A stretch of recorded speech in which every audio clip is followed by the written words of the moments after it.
Kebakaran hutan dan lahan di wilayah kota Palangkaraya, Tak hanya di Sumatera, kebakaran lahan dan hutan juga terjadi di Kalimantan. Sedikitnya 93 hektar lahan dan hutan Tak hanya itu, 31 ekor orang hutan terinfeksi saluran pernapasan akut atau ISPA. Saat ini sejumlah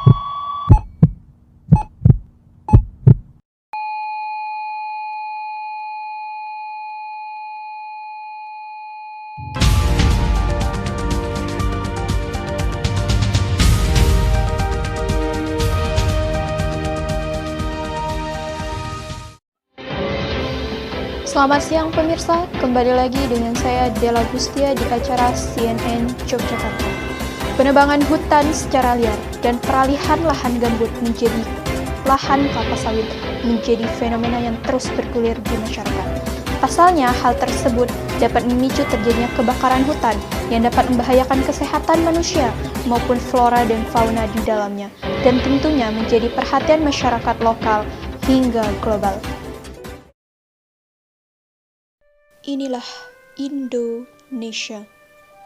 Indonesia adalah negara yang kaya akan keanekaragaman hayati. Bahkan, Indonesia dijuluki sebagai paru-paru dunia.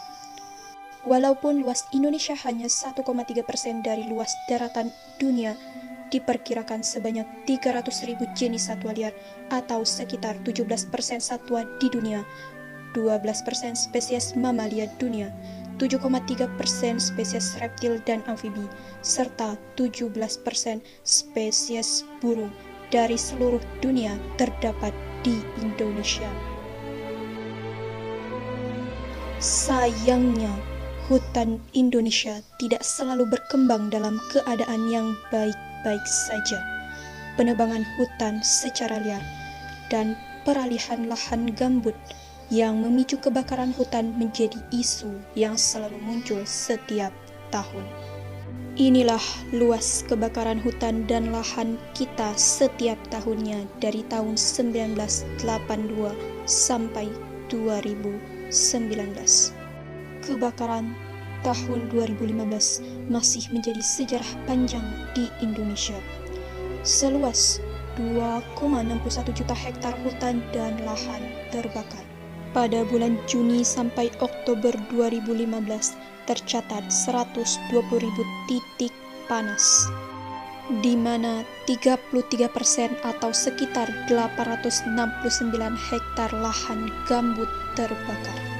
Badan Nasional Penanggulangan Bencana menyampaikan kerugian finansial akibat kebakaran tersebut mencapai 221 triliun rupiah, terdata 24 orang meninggal, 600 jiwa terjangkit ISPA, dan 60 juta jiwa terpapar asap. BRG atau Badan Restorasi Gambut Republik Indonesia memiliki target setiap tahunnya. Target restorasi gambut pada tahun 2016 sebesar 30%, tahun 2017 20%, tahun 2018 sebesar 20%, tahun 2019 20%, dan tahun 2020 sebesar 10%.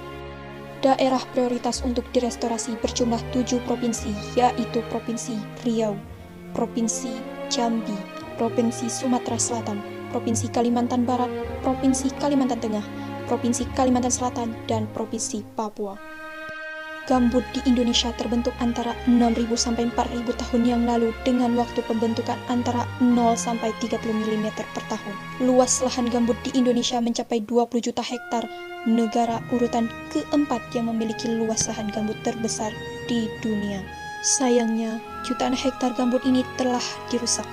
Kerusakan disebabkan oleh drainase terbuka dan kebakaran lahan konversi lahan gambut menjadi perkebunan skala industri, terutama sawit dan hutan tanaman industri yang merusak ekosistem gambut. Perubahan terhadap sifat alamiah gambut menciptakan kerugian ekologis yang sangat besar. Untuk memproduksi kelapa sawit, permukaan air di tanah rawa harus diturunkan lewat drainase.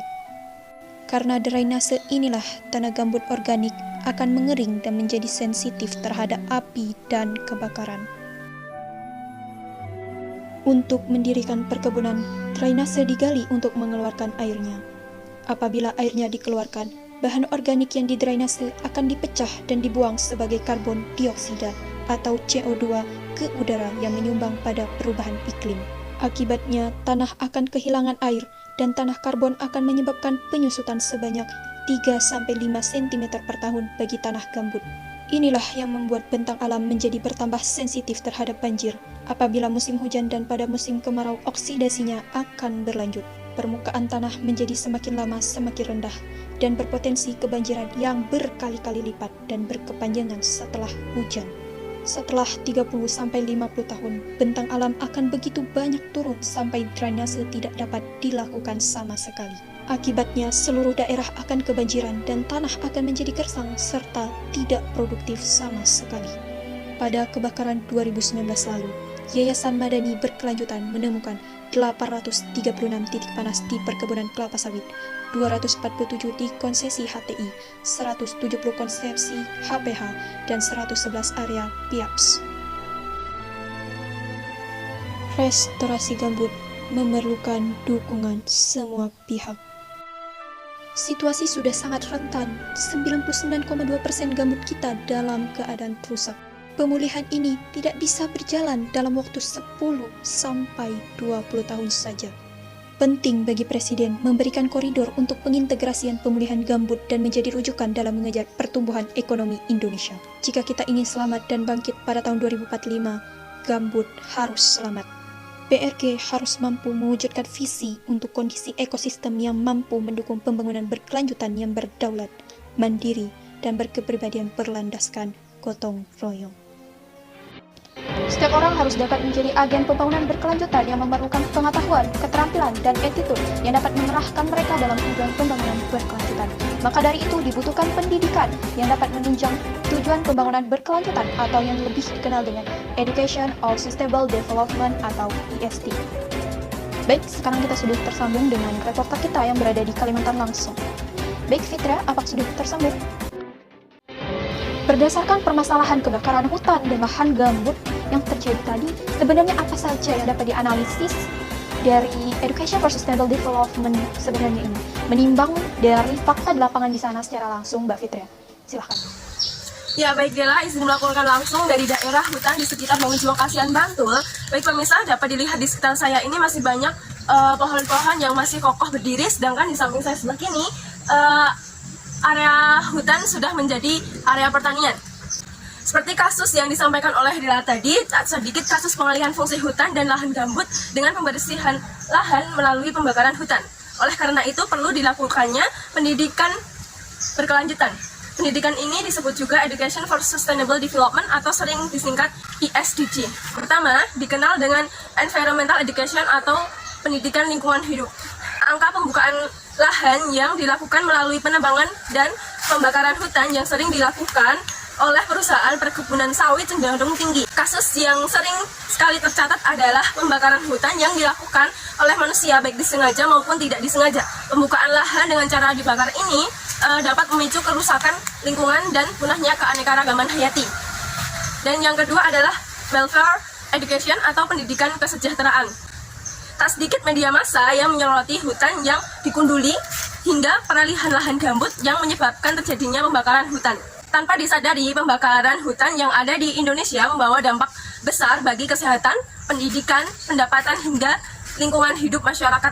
Sebagai contoh, asap yang dihasilkan dari proses pembakaran hutan ini akan membahayakan kesehatan masyarakat yang menghirupnya, akan menyebabkan gangguan fungsi paru-paru, gangguan distribusi oksigen dalam jaringan tubuh, nyeri dada, aritmia, jantung. Itu dari segi pendidikan, pembakaran hutan menyebabkan anak-anak terpaksa belajar di rumah. Mengingat pembakaran hutan akan menurunkan tingkat vegetasi hingga tanah menjadi tandus dan gersang. Selain itu, tanah juga sulit untuk ditanami, menyebabkan tanah longsor dan banjir. Sehingga kesejahteraan masyarakat di sekitarnya menurun karena memiliki kualitas lingkungan hidup yang kurang baik. Selanjutnya adalah development education atau pendidikan pembangunan. Berbagai macam tumbuhan dan hewan yang dimiliki Indonesia menjadi sumber keanekaragaman hayati yang bermanfaat bagi manusia maupun makhluk hidup lain.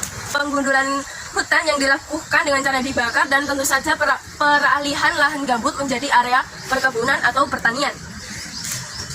Meskipun penggundulan hutan ini membawa beberapa dampak positif, Tetap saja penggundulan hutan menghasilkan lebih banyak dampak negatifnya. Sekian Dela. Baik, terima kasih Fitria atas laporannya langsung dari TKP ya. Baik pemirsa, itu tadi liputan tentang penebangan hutan secara liar dan peralihan lahan gambut. Semoga liputan tadi dapat membuka mata kita semua untuk kembali melindungi hutan untuk kualitas hidup yang lebih baik. Pilihan di tangan kita semua. Selamat atau sekarang. Saya selaku pembawa acara mengucapkan terima kasih dan mohon maaf apabila ada kesalahan. Sampai jumpa di lain kesempatan dan selamat sore.